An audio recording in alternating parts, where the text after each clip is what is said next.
J'espère que vous allez bien, j'espère que vous vous portez bien. Hier, nous avions diffusé un sujet qui a fait beaucoup parler de lui, qui a déchaîné les passions et qui a vraiment suscité beaucoup de polémiques. Il s'agit du sujet de l'Union africaine et de l'échec que nous avons nous-mêmes qualifié d'inquiétant, l'échec de l'Algérie face au Maroc au sein de l'Union africaine. Et nous avons demandé le départ de M. Attaf pour que nous rendons responsables de cet échec, puisque l'Algérie avait échoué hier à se faire élire au sein de l'organe le plus stratégique et le plus influent de l'Union africaine, qui est le CPS, le Conseil de paix et de sécurité. Le sujet que nous avons développé hier a été effectivement, nous avons été un petit peu brutaux, nous avons été de bousculer à la diplomatie algérienne, parce que d'abord, nous pensons que le recul de l'Algérie sur la scène africaine, il est extrêmement inquiétant, est extrêmement grave. L'Algérie, elle a réagi officiellement. Les autorités algériennes ont réagi officiellement. Alors, ce n'est pas le ministère algérien des Affaires étrangères qui a réagi, c'est l'APS, l'organe officiel de l'État algérien, l'organe médiatique officiel. L'APS, elle a apporté des nuances. L'APS, elle a démenti tout échec ou tout recul de l'État algérien ou de l'Algérie, de la diplomatie algérienne face à son rival, face à sa rivale, la diplomatie marocaine, ou tout échec de l'Algérie face à son rival direct, qui est le Maroc, lors de cette course pour les élections des membres du Conseil de paix et de sécurité. Quelle est la version? Là, on est objectif. Là, on est objectif parce qu'hier, on a été accusé par certaines sources de rouler pour le Maroc, de rouler pour le Makhzen. À chaque fois que nous parlons du recul de l'Algérie face à des intérêts marocains ou que de l'incapacité de nos dirigeants algériens à protéger nos intérêts face au lobbying marocain ou face aux opérations de lobbying marocain menées sur le continent africain, on est accusé d'être des pro-marocains. Ça, mais franchement, ça devient toxique, ce débat-là, ça devient extrêmement, et c'est très difficile maintenant pour les journalistes algériens, indépendants, les journalistes intègres et honnêtes, de se positionner, même pas de se positionner, de parler des faits. Les faits, c'est que hier, l'Algérie n'a pas été élue. Donc c'est un échec, alors que l'Algérie, elle avait l'habitude d'être élue facilement, parce qu'on a été un membre de 2003 à 2021, on a été largement, et à chaque fois membre, à plusieurs reprises, membre de 2003 à 2021, on a été plusieurs fois membre du Conseil de sécurité et de la paix, le Conseil de paix et de sécurité de l'Union africaine. On a toujours été l'un des membres fondamentaux, l'un des membres influents. L'échec d'hier nous a inquiétés, nous a interpellés, parce qu'on aime l'Algérie justement, parce qu'on a peur pour son avenir, parce qu'on n'a pas envie que notre pays décline, parce qu'on voit qu'on a de plus en plus de mauvaises relations avec les pays africains, dans les pays de notre voisinage direct, comme le Mali, et que le Maroc, il est en train de percer de façon remarquable. Ça ne veut pas dire qu'on est en train de faire de la chita pour le Maroc. Le Maroc n'a pas besoin de Abdou Sammar des autres. Il est en train d'avancer, il est en train de se positionner. Il est revenu depuis 2017 au niveau des instances les instances suprêmes et les instances les plus importantes de l'Union africaine. Il avance, il progresse. Nous, on aimerait que l'Algérie conserve sa position d'acteur influent et d'acteur historique de l'Union africaine. C'est le seul objectif pour lequel nous concourons, pour lequel nous œuvrons, et que nous défendons, ni plus ni moins, en restant fidèles aux faits. Alors, on est hier la version des autorités algériennes par le biais de l'APS, donc c'est même pas le ministère des Affaires étrangères algérien. Qu'est-ce qu'il a dit? Qu'est-ce qui a été dit par l'APS? Il a été dit que l'Algérie se rapproche du siège, elle a toutes ses chances, elle garde toutes ses chances pour obtenir un siège au Conseil de paix et de sécurité. L'Algérie, selon l'APS, elle a obtenu 30 voix sur les 33 requises. Alors, voilà ce qui a été dit selon l'APS. L'Algérie qui se présentera de nouveau à ce poste lors des élections reportées au mois prochain, au mois de mars, a battu le Maroc à tous les tours, avec un écart avoisinant le double, l'excluant ainsi de course après 6 tours, durant lesquels le Maroc a démontré son incapacité de rivaliser avec l'Algérie, compte tenu de l'écart important dans le nombre des voix. 30 voix contre 17 voix seulement pour le Maroc au 6e tour, selon les informations qui ont été révélées, indiquées par l'APS, reflétant ainsi l'influence de l'Algérie dans le continent africain.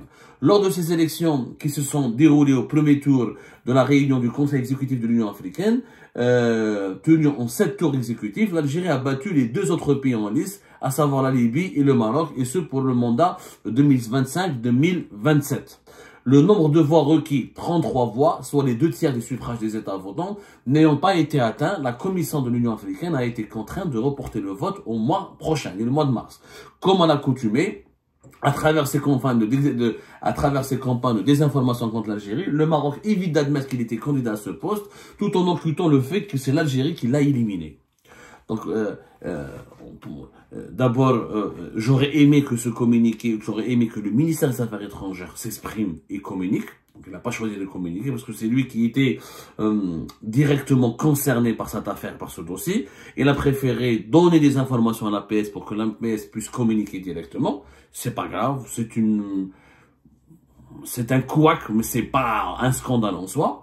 Mais là, l'APS, elle reconnaît, comme on a dit, donc nous, on n'a pas menti. L'Algérie n'a pas atteint les 33 voix pour se faire élire au sein du CSP, au sein du Conseil de paix et de sécurité. Nous, qu'est-ce qu'on a rapporté hier? On a rapporté hier que c'est le Maroc. On n'a pas dit que le Maroc a gagné contre l'Algérie. On a dit que le Maroc a manœuvré, dans les coulisses pour empêcher que la majorité des pays africains, à savoir les 33 pays, 33 voix, vont vers l'Algérie.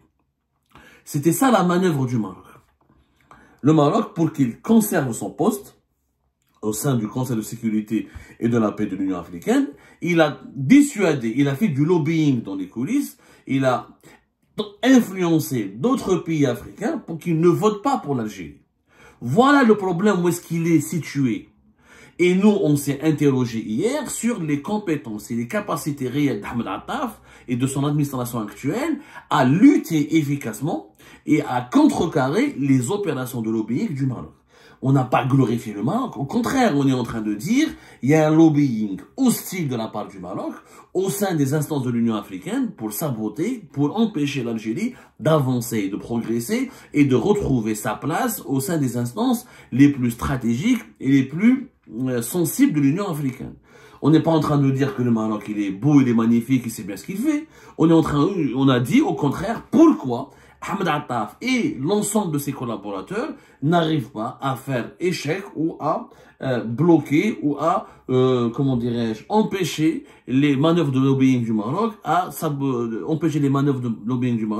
à compromettre les intérêts vitaux de l'Algérie. Parce qu'il est vital pour l'Algérie de garder une place importante sur l'échiquier africain, notamment au sein des instances les plus sensibles, les plus stratégiques de l'Union africaine, comme par exemple le Conseil de paix et de sécurité, qui, je rappelle, le CPS de l'Union africaine, c'est lui qui se charge de la politique de lutte contre le terrorisme, de maintien de la paix sur le continent africain, des médiations et des règlements du conflit entre les pays africains, et il est en contact direct avec tous les pays africains qui ont des problèmes de sécurité, d'insécurité, de terrorisme, des différents frontaliers, des conflits armés avec leurs voisins ou avec des factions de rébellion interne. Donc ça donne au CPS, c'est la sécurité et la paix et les conflits armés sont les préoccupations majeures du continent africain, parce que il ne peut pas y avoir de développement sans paix et sans sécurité.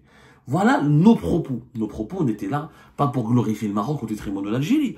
À chaque fois qu'on essaie de parler de la rivalité algéro-marocaine, on nous reproche de glorifier le Maroc au détriment de l'Algérie. C'est pas vrai. Nous, on rapporte les faits. Les faits, ils ont été confirmés par la PS. Elle a bien dit que, même la PS reconnaît que le nombre des votes n'a pas été acquis par l'Algérie. Maintenant, ce qui est nouveau, ce qui est rassurant, c'est que la PS affirme que l'Algérie a battu le Maroc dans tous les tours. Et que le Maroc n'a pas réuni le nombre de votes nécessaires. Alors, normalement, il faut savoir que normalement, pour le CPS de l'Union africaine, il est censé avoir une rotation. Alors, comment ça marche? On a expliqué hier que le CPS, il compte 15 pays, dont 10 des pays, ils ont un mandat de 2 ans, et 5 pays pour un mandat de 3 ans.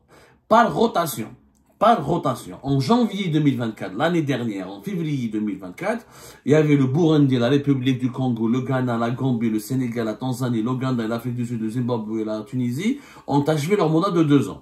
Le Cameroun, Djibouti, le Maroc, la Namibie et le Nigeria ont un mandat de 3 ans. À l'époque, ils avaient un mandat de 3 ans ils ne se représenteront qu'aux élections de 2025. C'est-à-dire que le Maroc avait été élu pour un mandat de 3 ans entre février 2022 et son mandat s'achevait en février 2025. Le Maroc avait déjà un mandat de 2 ans auparavant, entre 2018 et 2020.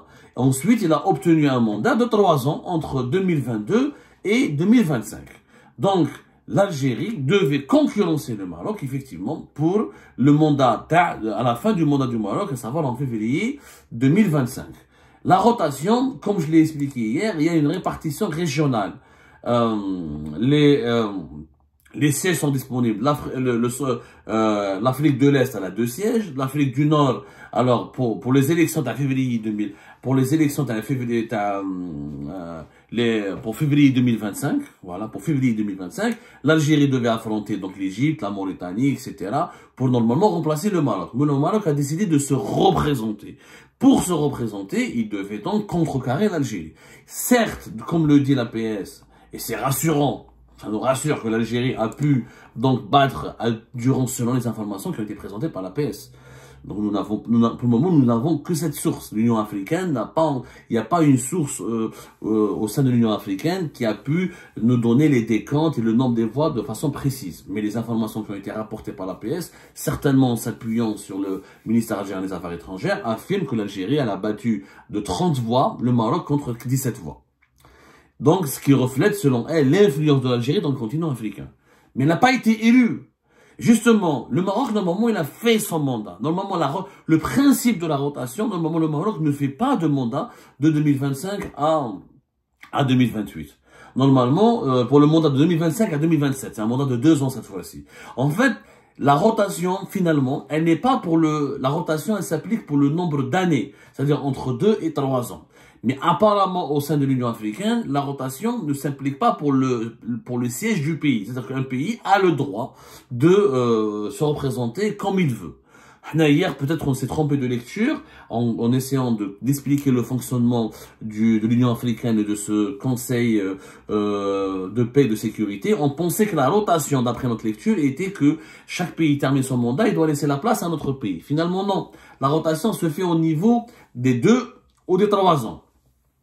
Donc, il y a donc un mandat, qui est le prochain mandat.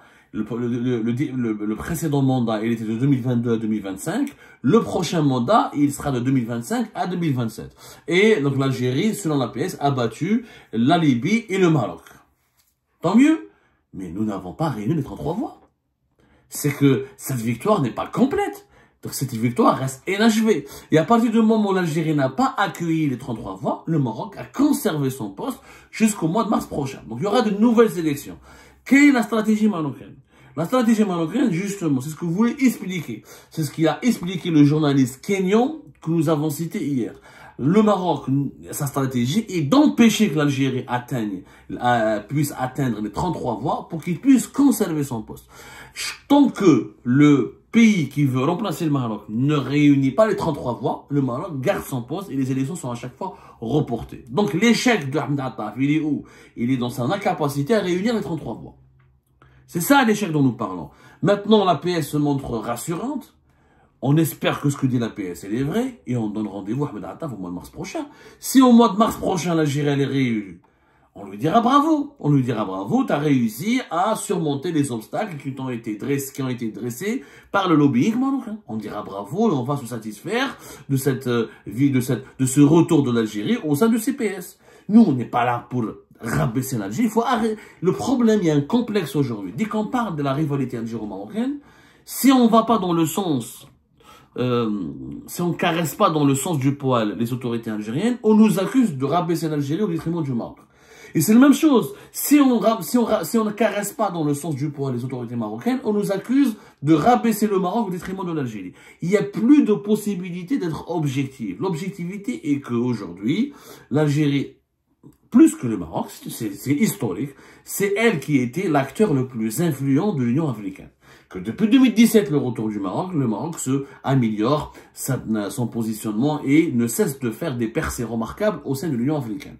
Et que le lobbying marocain, il est malheureusement pour l'Algérie, parce que c'est une rivalité de plus en plus efficace. La preuve, l'Algérie n'a pas réuni les 33 voix hier. Auparavant, l'Algérie avait la possibilité, à l'époque de Bouteflika, de se faire élire et de se faire réélire beaucoup plus facilement qu'aujourd'hui, parce que la majorité des pays africains la soutenaient. Aujourd'hui, il y a de plus en plus de pays africains qui cèdent à la tentation du lobbying marocain, qui cèdent aux pressions du lobby marocain, ou qui sont davantage positionnés en faveur du Maroc, et qui, en alliance avec le Maroc, ils ralentissent, ou ils bloquent, ou ils compromettent les intérêts de l'Algérie. C'est ce qu'on voulait exprimer hier. Maintenant, il faut que malheureusement, si on veut réellement que notre pays évolue et progresse, bon, là, on rapporte l'information. Donc, l'Algérie nie tout échec face au Maroc. Il donne rendez-vous au Maroc au mois de mars. On verra au mois de mars. Si l'Algérie va encore une fois est-ce qu'elle va se faire élire ou elle va être bloquée? Donc, rendez-vous au mois de mars. Normalement, ce sera la mi-mars prochain. Ce sera en plein mois du Ramadan. On verra comment ça va se passer. Mais nous, encore une fois, c'est pas parce qu'on parle de la rivalité algéro-marocaine qu'on est contre l'Algérie. Nous, on n'est ni contre l'Algérie, ni contre le Maroc. Nous, on est pour les intérêts de notre pays.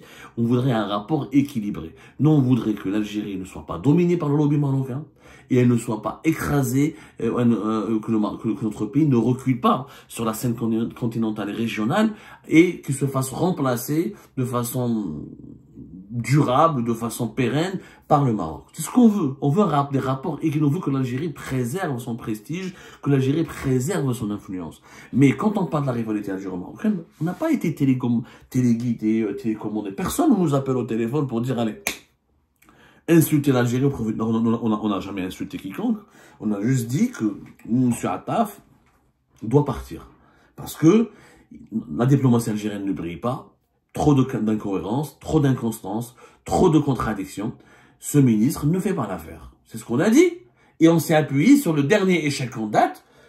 Bon, il n'y a pas d'échec selon les autorités algériennes. On le verra au mois de mars. Pour moi, il y a eu échec.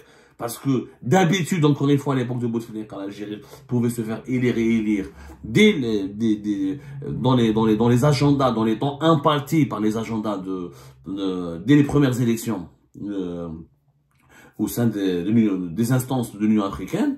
Maintenant, on a été bloqué. Est-ce qu'au mois de mars, on va surmonter ce blocage qui a été fomenté par le Maroc? On le saura au mois de mars. S'il y a une victoire de l'Algérie, et si l'Algérie peut succéder au Maroc au CSP, alors là, on dira que c'est une victoire. Mais pour le moment, c'est pas le cas. Voilà les précisions que nous avons voulu apporter à ce sujet.